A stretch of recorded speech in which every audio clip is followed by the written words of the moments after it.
So I think another big one is I spent a lot of money trying to train people that weren't ready to be in the position they were in. A big part of the issue with my company was that I hired a salesman to do estimates and sales, who was a very good salesman but didn't understand estimating.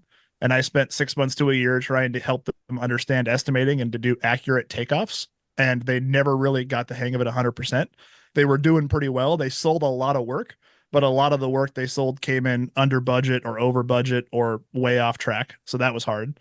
Um, they did a really good job at learning and they tried really hard, but it was one of the many factors that led to like I didn't have enough direct supervision over them. I didn't set clear enough expectations for them. I didn't do a good enough job training them.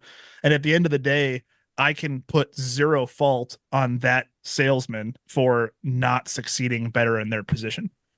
Same with my project manager. I took a guy that had worked for me for a couple of years, had been a really good foreman, and I put him into a project manager, operations manager role, primarily in the office. And he did a really good job with the level of experience and knowledge he had, but he had never been responsible for supervising large numbers of people. He had never been responsible for managing day to day projects. So he did as good of a job as he could, but once again, I didn't support him well enough. I didn't train him well enough. I didn't give him enough systems in place in order for him to succeed. So I can't be upset with him for not succeeding better in his role because I didn't set him up for success. Same, I had an office manager, same thing. I either micromanaged them or gave them too much freedom. I never found the sweet spot in the middle. I was either over their shoulder constantly or I was say figure it out and then I would leave the office. Like not literally but figuratively. And I Hmm. never really got the hang of getting them in just the right amount of training, just the right amount of procedures and policies and operations to get them really where they needed to be. Um, as far as all those go, like the biggest lessons that I learned from all of that was just the classic hire slow, fire fast. I won't get into that because I don't want to disparage anybody, but let me put it this way. I had multiple employees, field employees, who I employed for 6 months to a year that shouldn't have gotten more than a week. And Hmm. I wasn't aware enough to realize that. Um, Yep. there was donuts done in a Home Depot parking lot in a logoed company truck. There was drinking while on the job.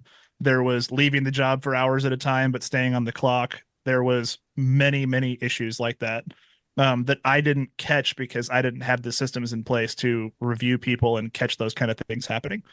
I actually did the math once, and I probably lost 75 to $100,000 over employees not being managed well, if not a lot Wow. more. So that's a whole different can of worms that could almost be an episode by itself. But Hmm. um, having appropriate systems in place for employees to succeed on all those different levels is so important. So one of the biggest things I've done in my new company is I have very detailed employee handbooks, policies, procedures, standard operating guidelines, standard operating procedures, expectations, and the employees are trained well on all those things. So if an employee is not succeeding, I can directly point at, hey, you're not doing this. It's in this policy. You didn't follow this procedure. Here's your written warning. Don't do that again.